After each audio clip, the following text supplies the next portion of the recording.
since I've done a video, so I might as well apologize. But forget all that shit. We're going to talk about Fix It Felix Jr. for the Sega Genesis, right? Alright, so Fix It Felix Jr., it's actually based on a movie called Wreck-It Ralph. It's from like 2013. It was actually like my favorite video game movie. And anyways, within the like the pamphlets or whatever, on the back it has this thing where you could win a Fix It Felix Jr. video game, an arcade stand-up, right? So I did some research on this, and they only produced 100 of them, and I think Disney kept 2 of them, one for Disney World and the other one for Disneyland. Anyways, so the other 98 got dispersed elsewhere, and one of the most interesting thing is in Minneapolis, an arcade called Up Down actually has one of them. So I was surprised when I went to Up Down and I played it, and I'm like, wow, this game is really good. So I was like, oh, is there a way that I can actually play this at home? Because the game is actually kind of a fun homage to old school gaming. So I go online and I find someone made a Fix It Felix game so that you can actually play on your Genesis. Now, the interesting thing about that is that this is a homebrew game, but it was stolen from the ROM of the arcade.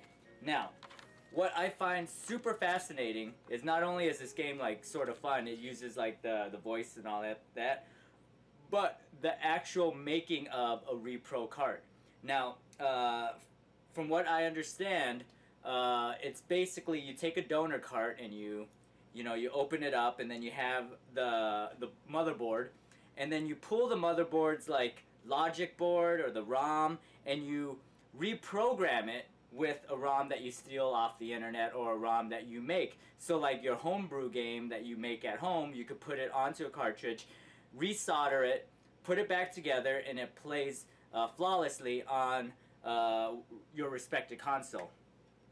Now, what I find really odd about that is that, like, where are these donor cards coming from? And it's always like a great idea because you could take a donor card from like sports games that are worth absolutely nothing and make it into like a Fix It Felix. Like, I've actually purchased Genesis Tetris because I knew it existed, but I knew they took it off the market, and now I actually can play Genesis Tetris on my home console. On top of that, you could also, there's like other homebrews where there's like a Sonic Tetris, which is absolutely amazing.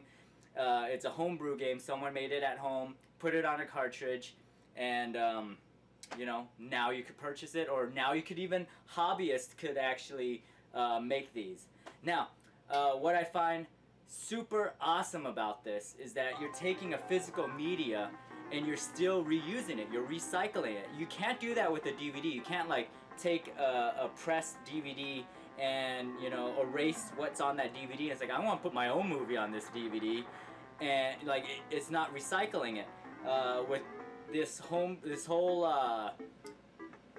like community of people that make these games and sell them, more power to them, man. It's like recycling in a different way that I'm completely fascinated by.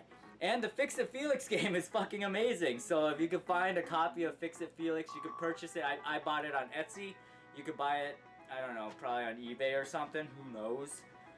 But recycling old video game cartridges to make new video games, or even like you could remake like rare games that you could never had a chance to purchase because they're so rare or they cost a lot of money. You could just hobby it and fucking hack the shit out of it.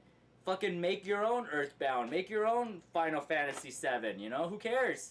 And that is shit I think about. I'm gonna wreck it!